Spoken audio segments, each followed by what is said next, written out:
Qu'est-ce qui s'est passé sur FTX? Qu'est-ce qui s'est passé avec Dragon Ball Z? Qu'est-ce qui s'est passé avec Eric Antoine?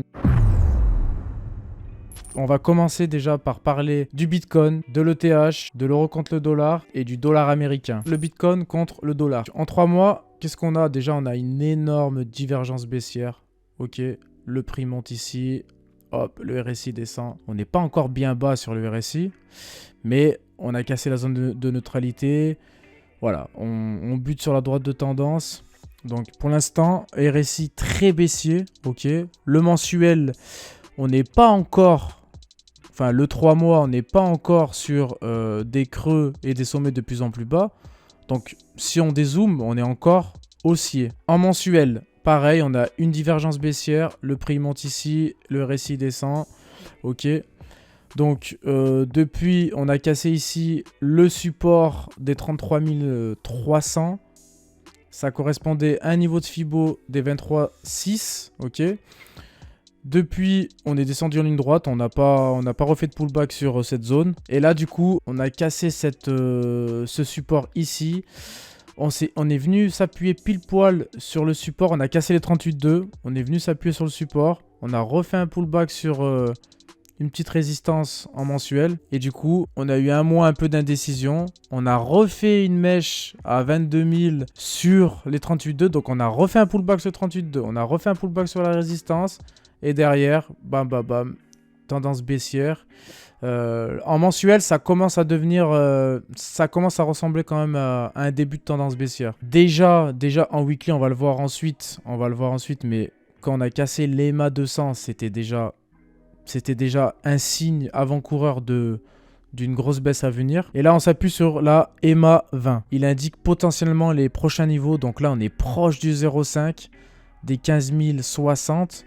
À mon avis, bon, il a méché quand même à 15 600. Donc, il est allé presque chercher les 0,5. Donc, est-ce que c'était vraiment le bottom ici? Perso, je ne pense pas. Tout est possible sur le Bitcoin, mais il y a quand même de la marge. Et une baisse encore à venir de 20% serait pas exclu. Le RSI, bah, là, on est rejeté sur les droites de tendance, sur la droite de tendance sur une fois en avril 2021. Une fois en octobre 2021. Là, on a eu un semblant ici de cassure de la droite de tendance. Donc, on a eu un semblant de bottom. On s'est dit, oui, ça va casser, ça va repartir par le haut. En plus, c'était parfait parce que là, on pouvait rebondir sur la EMA 20. Et là, du coup, hop, le RSI ne se redresse pas. Alors, encore une fois, le RSI, c'est pas ça qui va indiquer une potentielle hausse. C'est vraiment un indicateur de tendance, ok, de tendance du marché. Donc là, en 2 semaines, je vous avais partagé ça il y a quelques temps. En fait, j'avais tracé une courbe qui retrace pratiquement tous les bottoms du Bitcoin. Donc, bon, je vais pas récapituler les bottoms. En gros, on a, voilà, depuis sa création, bam, bam, bam, bam, bam, bam, bam, bam. Ici, on casse, ok. En plus, on a une convergence de signaux avec un niveau de support, ok, des 19 500. Donc ce support, il se retrouve pratiquement sur toutes les time frames. Hein. Weekly, monthly, daily, 2 jours. Bon bref, on verra ensuite. Donc cassure de la petite courbe que j'ai tracée. Plus cassure de la... déjà, cassure ici du 38,2. Pullback sur 38,2. On revient à retester le support. On remèche sur les 38,2 ici. Boum, on fait des bougies d'indécision sur les 38,2. Là, on a un faux signal comme quoi ça allait repartir. Parce qu'on s'appuie sur la courbe, on s'appuie sur les 38,2. Enfin, non, on s'appuie sur le support. Mais là, semblant de cassure et boum, on recasse. Et là, du coup, on a méché sur les 0,5. Donc, en 2 semaines, potentiellement, on a un niveau de 0,618.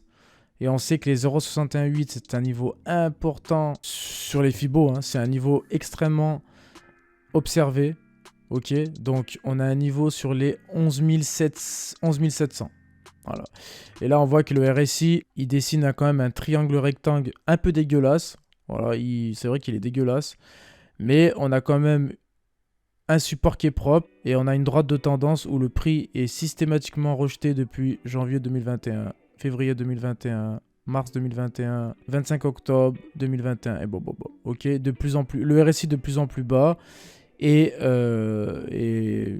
depuis son ATH, des sommets, des creux de plus en plus bas. En weekly, je vous avais fait une vidéo, je vous avais dit, et j'avais même fait une formation sur la moyenne mobile 200, parce que c'est hyper important, la moyenne mobile ou la EMA, c'est pareil. Mais là, on avait clôturé pour la première fois, on avait fait une clôture weekly en dessous de la EMA 200 ou de la moyenne mobile 200. C'est sensiblement pareil quand vous la mettez superposée entre elles. On a toujours rebondi, on a essayé de mécher, mais on a toujours rebondi. Toujours. Là, déjà, c'était pas bon. On a clôturé en dessous. Après, on est venu travailler les 666, les 61.8. On a fait un semblant de pullback sur la EMA 200. Généralement, je pense qu'on a refait... Je pense que si on décale un peu, si je vous mets la moyenne mobile 200, j'en suis sûr qu'on a refait un pullback. On refait un pullback. Ici, bam. On vient retester la moyenne mobile 200. Alors là, on est venu la retester, mais en mode support. Mais ça n'a pas suffi. Tu vois. On est venu retester en mode résistance une fois, 2 fois, 3 fois, 4, 5, 6. Là, on a refait un semblant où on voulait se servir de la moyenne mobile comme un support. Hop, on a reméché sur les 0,618, donc niveau important. Et bam, on a lâché. Là, on a lâché. Et on est venu mécher sur une zone de Fibo ici à 68,6. Donc, potentiellement, pour voir des niveaux intéressants, ce que j'ai fait, si je vous enlève les Fibo, et si je trace une prolongation de Fibo, ce qu'on voit, c'est que c'est intéressant, c'est que si on dézoome, on voit qu'on a un niveau de 38,2 à 14 900 et il a méché à 15 500. Donc tu vois, c'est pas des niveaux déconnants les 38,2, les 0,5 à 12 700 et éventuellement à 10 700 les 61,8. Donc le weekly, franchement le weekly, moi je surveillerai ces trois niveaux. Les 38,2 ici à 14 800, ici à 12 700 et là ici à 10 700, 10 800. Donc ça c'est sur le weekly. Donc là, bon, le graphique, il est un peu dégueulasse. Pour commencer, j'ai tiré un niveau de Fibo sur le point bas du Covid au point haut à l'ancien ATH. Donc, il est un peu surchargé. J'aime pas trop ces graphiques, mais il nous indique pas mal de choses si on maîtrise Fibo, si on maîtrise les résistances, redevenus support, les supports redevenus tendance. Je vous explique tout. Alors, déjà là, on a un support ici important à 3200. Là, on a une résistance qui est redevenue, qui était support, qui n'a pas fait résistance longtemps, mais qui est retravaillée par la suite en mode support. Du coup, ici, on a notre ancienne résistance où le prix l'a consolidé en dessous de la résistance sur les niveaux des 13 000. Les niveaux des 12 000 à 13 000, vraiment, bon, là, ici, précisément, c'est 12 000. Un chiffre rond en plus. Et c'est là qu'on a eu notre signal très haussier sur le Bitcoin. Depuis, le Bitcoin était monté de plus de 500%, ok. Donc là, on a eu notre signal d'achat vraiment extrême qui combinait en plus avec un croisement, enfin un croisement. Le RSI s'est appuyé sur la moyenne mobile 14. Mais bon, en fait, ça à l'époque, on ne pouvait pas le voir parce que sur TradingView, on n'avait pas la moyenne mobile sur le RSI. Ça s'est mis après. Alors Fibonacci, on a traversé tous les niveaux importants, ok. Là, ici, c'est important parce qu'on est venu retravailler. Là, on est revenu là-bas. Là, petit support ici, travailler ici, travailler ici. Petit support ici, travailler au 0,5, travailler ici. Retravailler ici, et là, ça a été cassé. 38,2 qui correspond presque à un niveau de support à 32 500. Retravailler 1, 2. Là, ici, on a une résistance, on a été rejeté. 3, 4, 5, 6, 7, 8, 9. Donc support Fibonacci retravaillé plus de 7 fois. On remonte, on revient retester l'ancienne résistance ici. Et là en plus on est rejeté parce que là on fait une divergence haussière. Donc là ça monte et là ça descendait. Donc là bon j'ai pas tracé mais vous voyez. Et là du coup pourquoi je garde le Fibo? Parce que c'est pour vous montrer. Déjà on casse la moyenne mobile 50. Là actuellement, on mèche, on n'a pas encore cassé la moyenne mobile 200 parce que ça peut s'ouvrir, la prochaine bougie peut s'ouvrir au-dessus de la EMA 200. Ces niveaux de Fibo, c'est très très important parce qu'ils sont souvent retestés comme une résistance ou comme un support et combinés avec des supports et des résistances, ça peut être super puissant quand c'est cassé par le bas ou cassé par le haut. Donc là, on a vu ici le support Fibonacci 38,2, cassé ici. On a refait une mèche en plus une fois, deux fois, donc on a refait un pullback. Boum. Du coup, on travaille les 666, on travaille les 61,8, bam bam bam. Si j'enlève les fibos, on a un graphique un peu plus propre. On a notre résistance, notre support qui est cassé, enfin qui est travaillé ici. 1, 2, 3 ici. 4, 5, 6, 7, 8. Et là, c'est cassé. Ok. En plus, on a une droite de tendance tirée sur le prix depuis août 2015. Ok. Donc, droite de tendance qui a fait support sur le prix depuis 2015 et qui a été, semble-t-il, cassé pendant le mois de novembre. Pour l'instant, ok. Ça peut très bien clôturer au-dessus. Donc là, on est sur vraiment la EMA 200. Et j'ai tiré des niveaux de Fibo pour éventuellement voir les prochaines targets. Donc on a les 38,2 ici à 14 400. On a les 0,5 à 12 400. Les 61,8 à 10 500. Donc là aussi important les prolongations. Ok. Le 3 jours, ce que j'ai fait, c'est que j'ai laissé la consolidation. Donc la résistance ici à 24 600. Et le support longtemps travaillé sur les 18 300. Ok. Donc si je dézoome, il a été travaillé depuis 2020. Ok.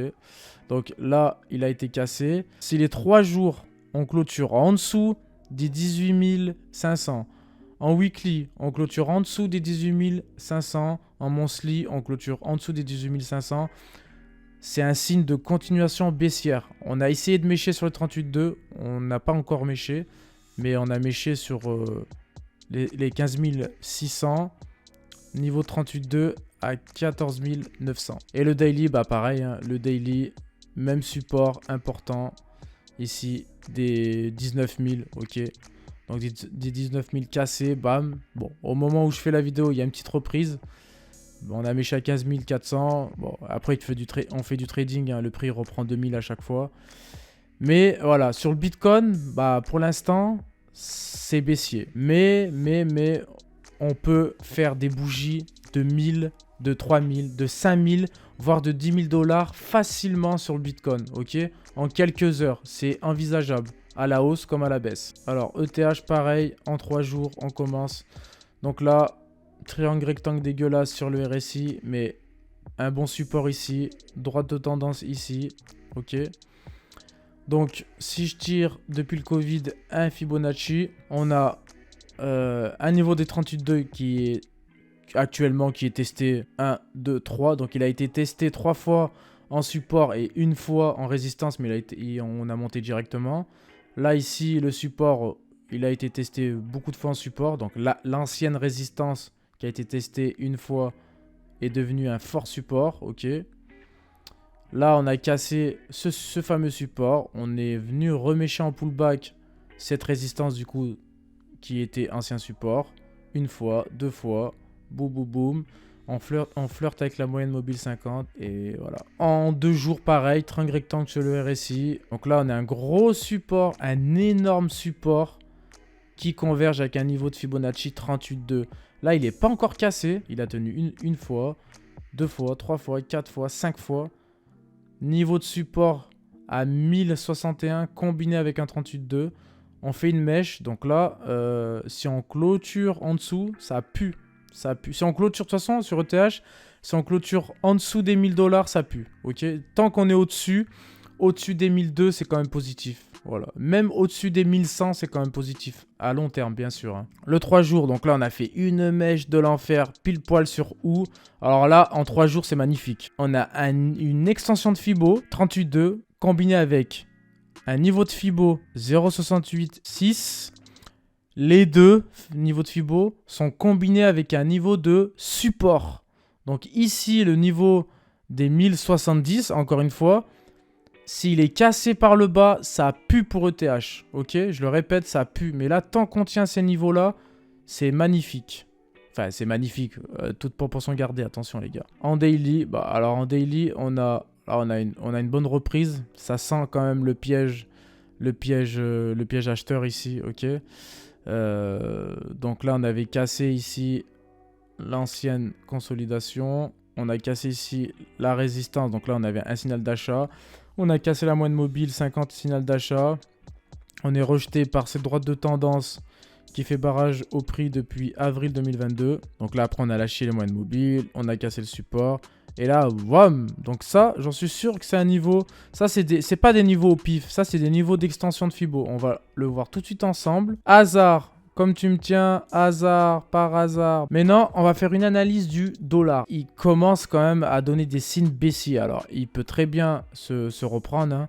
C'est pas parce qu'on voit un RSI piquer du nez comme ça que c'est baissier. Mais voilà, on est quand même... Depuis janvier 2021, on a fait une montée en ligne droite, ok. On est monté en ligne droite. En 3 mois, on est monté en ligne droite. On pouvait pas faire mieux. Par contre, on n'a pas fait de pullback. Donc, on est monté en ligne droite, comme je le redis. Donc, pour moi, les prochaines targets, déjà, on a cette extension ici. Donc, on a les prochaines targets ici. On peut prendre les niveaux de Fibo. On peut prendre les niveaux un peu plus bas pour prendre un premier point bas. Donc moi, initialement, j'avais pris ce point bas ici pour que l'extension dure moins longtemps. Mais on peut prendre ce point bas ici. Hein. Ça peut commencer ici. De toute façon, on a un point bas là, on a un point bas là et on a un point bas là. Après, plus l'extension est large, on va dire, plus la tendance est long terme. Ok. Donc là, on voit qu'ici, on a un niveau de 0,5 qui converge parfaitement, pratiquement, avec un fort niveau de support. Ok. C'est un support que j'ai essayer d'étirer dans le temps. Magnifique. Donc voilà, en 3 mois, on a potentiellement nos targets ici à 102 $, à 95 $, 90 $. Le mensuel, alors le mensuel, il commence quand même à puer, le mensuel. Là, on a l'air de croiser la moyenne mobile. Ça pue un peu. Là, on a une résistance. On a été rejeté. Donc là, on va peut-être tester. Enfin, on teste les 23,6. Prochain niveau, les 38,2 à 104. Donc attention, le dollar, de ne pas clôturer le mois en dessous des 107. À mon avis, 107, ça puerait un peu. En 2 semaines, le même niveau des 23,6 testé. Prochain niveau de support ici à 105. 38,2 ici à 104,50. Alors le weekly, ici, on était dans un canal haussier depuis octobre 2021. Là en même temps, on a, si vous vous souvenez dans l'ancien live, vous avez montré le graphique de l'impression monétaire. Donc en fait, on imprime des billets à volonté. Donc là, on était dans un canal très haussier, donc ça se portait bien pour le dollar. Et là, on a cassé ce canal. Et là, on teste à nouveau le support ici des 108,72. Ok. Donc prochaine target ici. Prochaine target les 107,90 et l'ancien support à 105. Un fort niveau de support celui-là. Là on a cassé ici la droite de tendance. Donc pour l'instant le dollar pour moi c'est pas très positif. Ok. Donc potentiellement si le dollar baisse, potentiellement les cryptos montent. Ok. Mais en ce moment où je fais la vidéo, tout descend. Donc, est-ce qu'il y a une décorrélation des marchés traditionnels avec les cryptos? Ça, c'est encore autre chose. Donc, maintenant, on va analyser l'euro contre le dollar. Et j'espère que tu es bien resté à la fin. Après, on va essayer de résumer tout le bordel qui s'est passé ces derniers temps en monthly. Donc là, déjà ici, bon, tu vas me dire, ouais, Luc, pourquoi tu m'analyses 79? C'est pour vous montrer que les divergences baissières, elles ont quand même un bon niveau de... C'est potentiellement très très intéressant quand on sait les utiliser. Là, le graphique, sur le prix, on monte. Et sur l'indicateur de momentum, on descend. Ok. Donc, bam, divergence baissière. Ce qui est intéressant à noter, c'est que là, on avait, depuis 85, on était quand même si on est revenu retester en 2001 ce niveau de résistance... Là, ici, on est revenu retester ce niveau de support. Pardon, pas niveau de résistance, niveau de support. Ok. Donc, niveau de support ici, en 85. On est venu retester deux fois en 2001 ce niveau de support. Et là, on est venu en 2015 retester ce support. Donc, ici, signal de vente. On a refait... Là, on a travaillé longtemps. On a travaillé pendant des années...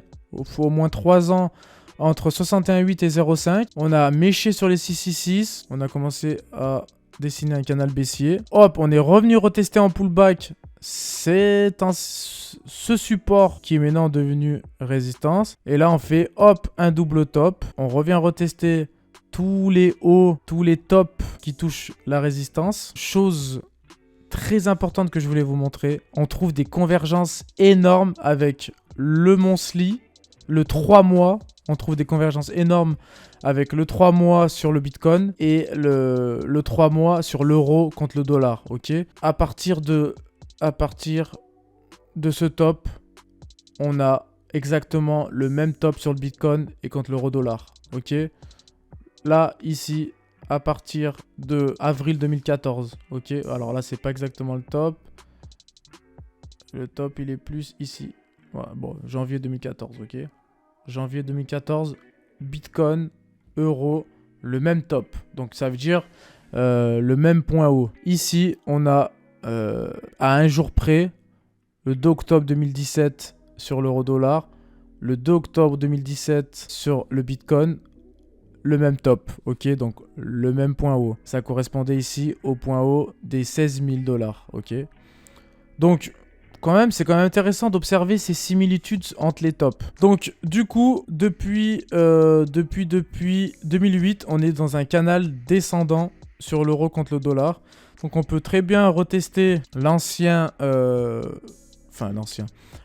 le support ici sur le bas du canal. Mais là, on a un petit rebond sur les 68,6. Donc, c'est pas mal. Donc, l'euro contre le dollar en 3 mois, il est très, très, très intéressant. Donc, j'espère que vous êtes restés jusqu'à la fin. Parce que là, je vais vous faire un recap de tous les derniers événements. Donc, je voulais pas vous parler de tout ça. Parce que moi, ce qui m'intéresse, c'est le graphique, c'est la technique. Mais je me suis dit, ça peut être intéressant pour certains qui peuvent, ne pas comprendre ce qui se passe. C'est un peu le bordel, on entend tout et n'importe quoi. Je vais vous résumer à ma façon. C'est des infos que j'ai pris sur des comptes officiels Twitter de Dragon Ball Z et de Eric Antoine, ok. Et sur aussi sur Bloomberg, sur des sites assez quand même importants qui pèsent un peu dans le game. Excusez-moi si je suis pas complet, excusez-moi si je dis ça à ma façon. Déjà, pour commencer, quand je dis maintenant, il va se passer quoi sur le Bitcoin? Qu'est-ce qui va se passer? C'est la question. Donc, faut savoir que les précédents cycles du Bitcoin, c'est pas surprenant. Il faut pas oublier. Il y a eu des plateformes qui ont coulé. C'est pas FTX, c'est pas le premier. Il y a eu BitMEX et il y a eu MTGOX. MTGOX, c'était un truc de fou, ok. Alors, je connaissais pas trop les Bitcoins à ce moment-là. Je crois que c'était entre 2013 et 2015. Excuse-moi, tu chercheras, je m'en souviens plus. J'étais pas dans les cryptos, mais en 2017, ça avait fait vraiment, ça avait traumatisé encore le monde des cryptos, ok. Donc FTX, maintenant, c'est sensiblement pareil. On a l'impression qu'on a une contagion des changes, des changes, ok. Et c'est devenu une tendance historique qui se produit près des creux absolus. À chaque fois qu'on croit que c'est le bottom, boum, allez, on fait péter une plateforme et on recapitule. C'est une baisse parmi les baisses. Il fallait qu'il y ait cette baisse, tôt ou tard. C'est un événement, un petit signe noir ou un gros signe noir qui peut éventuellement, si on découvre des choses sur FTX, accentuer la baisse à venir. De tôt ou tard, il y avait cette baisse, ok. C'était juste une question de temps. Je vais te parler de la liquidation du Bitcoin. Je vais te montrer un tableau qui est assez fou, mais qui résume ça. Et qui dit qu'en gros, les 15 400 $, et on les a touchés sensiblement à 200 $ près, c'est intéressant. On le voit, un graphique assez dégueulasse, ok, que j'ai pris sur le compte Twitter Crypto Nuevo. Donc là, on voit qu'on a une cascade de liquidation sur les 16 000. On a une cascade de liquidation sur les 18 000. Donc, tu vois là, on a une cascade pile poil sur les 15 000. Donc, on est allé chercher les 15 000. Donc c'est des niveaux qu'on va toujours retester parce que c'est là où il y a de l'argent, c'est là où il y a encore de la liquidité sur le marché. Au moment où je fais la vidéo, j'ai pas connaissance des résultats de l'IPC, ok, de l'IPC. Donc ça va être assez volatile aujourd'hui, faites attention. Si les résultats en général sont supérieurs à 8,1%, bah ça va ajouter de l'huile sur le feu sur les cryptos et ça va être catastrophique. Si les résultats, à contrario, sont inférieurs à 7,7%, le marché nous accordera une pause et récupérera certaines zones. Donc ça, c'est très important. La liquidation, on va toujours chercher la liquidation. Si vous n'avez pas compris, un petit recap de la bataille entre Binance et FTX. Il faut savoir que l'entreprise d'FTX coûtait plus de 32 milliards de dollars. Comment ça s'est évaporé sous nos yeux? FTX, c'était le deuxième plus grand échange cryptographique au monde. Il a été exposé comme étant surendetté et insolvable. Cela signifie que FTX n'a pas l'argent pour payer les dettes qu'il possède envers les investisseurs. Ok, ils n'ont pas l'argent. Ils n'ont pas l'argent des investisseurs, ils n'ont pas l'argent des partenaires et de leurs clients. En un jour, FTX est passé d'une évaluation de 32 milliards de dollars à 1 dollar d'après Bloomberg. C'est un truc de malade. Donc, il est essentiel de remettre tout dans son contexte et de connaître que FTX.com et FTX.us sont des entités distinctes. C'est différent. Si tu as de l'argent sur FTX.us, pour le moment, à l'heure où je parle, FTX.us n'est pas affecté. Donc ça signifie que si vous avez de l'argent là-bas, vous devriez être en mesure de le retirer. Pour clarifier les choses, Eric Antoine, une belle tête de vainqueur celui-là. Eric Antoine, ok, futur The Next Warren Buffett, the Next Warren Goffret, ouais. C'est le PDG, le fondateur de FTX, ok.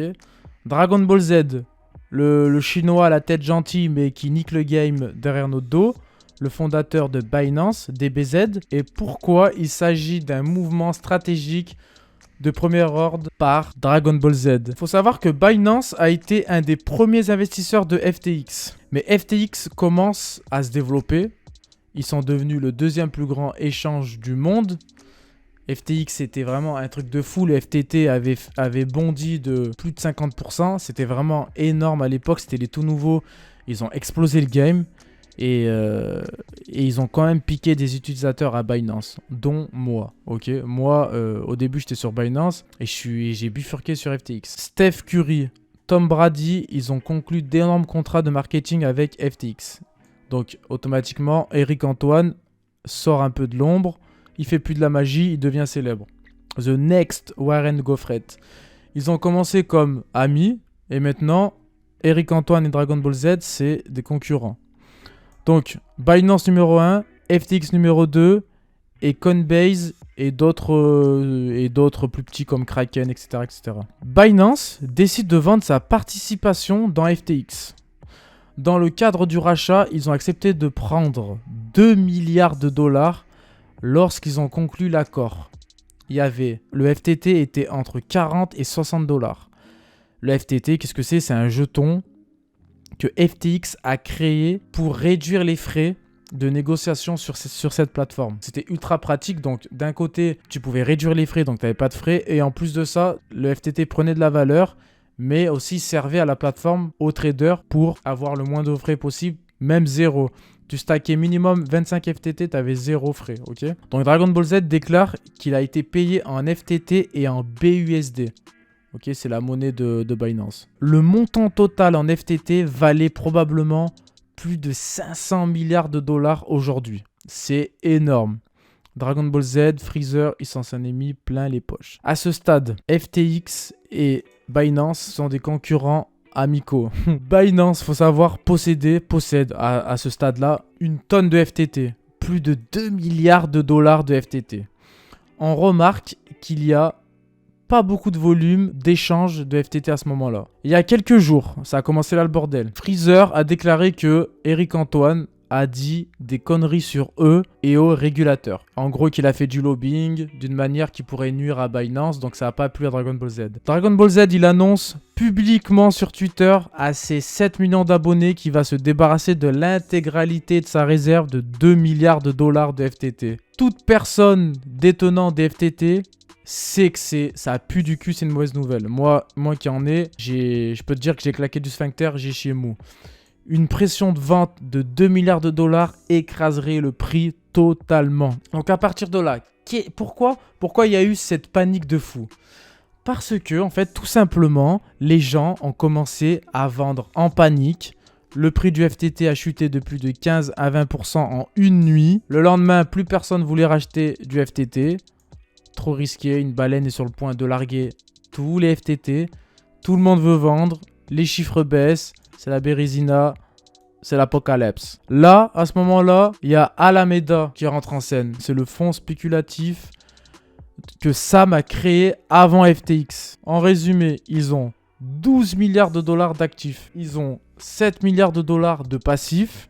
Mais la moitié de leurs actifs sont des jetons FTT. Quelle enculade. Donc là, il est en chute libre, il est illiquide. Il faut savoir que si Alameda a des problèmes, FTX pourrait potentiellement en avoir aussi. C'est là que ça sent un peu du cul et peut-être qu'elles détiennent et négocient les dépôts des clients. Parce qu'au moment où je fais la vidéo, on a appris que peut-être Eric Antoine faisait de la magie avec notre argent et qu'il avait prêté la moitié de tous les dépôts de ses clients à Alameda. Et ça, en gros, il a utilisé notre argent, entre parenthèses, comme la banque fait avec notre argent. Lui, il a fait pareil. Et ça, c'est là que c'est ici que ça sent peut-être le zboubiche, ok? La plupart des gens pensent à FTX comme une société de premier ordre. Voilà, Eric Antoine, ça, il est célèbre. Futur Warren Buffett. Moi, je l'appelle surtout le futur Warren Goffret. Soi-disant, lui ou Alameda sont en bonne santé. Il le montre en tout cas sur les réseaux sociaux. Ça va, je vais bien, t'inquiète. La famille, ça va. Mais là, ça sentait l'oignon, ok? Là, un petit tweet de Eric Antoine. Il dit ça va les zincs. Je vous résume, hein, ça va, tranquille, la famille. Je vous inquiétez pas, je remets l'argent en caisse. Le PDG d'Alameda déclare qu'il sera heureux d'acheter le jeton FTT alors qu'il plonge. Bizarre. 24 heures passent. En 24 heures, s'ils avaient la force financière, ils l'auraient déjà démontré. Ça t'en est conscient. Donc ça ressemble un peu à ce qui s'est passé avant le Luna. Au moment où ça allait s'effondrer, il y avait des ça va aller, t'inquiète, pas de soucis, on se fait un barbecue quand tu veux. Et le Luna s'est effondré. Donc, les gens paniquent, ils commencent à retirer les fonds sur FTX. C'est vraiment con de faire ça, parce que à la limite, fais-le pour créer un séisme financier, fais-le à la banque, à la limite. Ça aurait été plus logique, mais fais-le pas sur FTX. Bref. Plus d'1 milliard de dollars de retrait. FTX est confronté à une pénurie de liquidité. Retrait en pause sur FTX. Double what the fuck.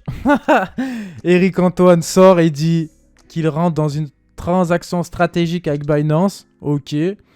Dragon Ball Z, lui, dit FTX est en difficulté. Nous les avons achetés pour les sauver. Ne t'inquiète pas. En gros, Binance a lancé une rumeur, a fait une menace et a fini par acheter son plus grand concurrent du jour au lendemain. Là, ça allait, c'était propre.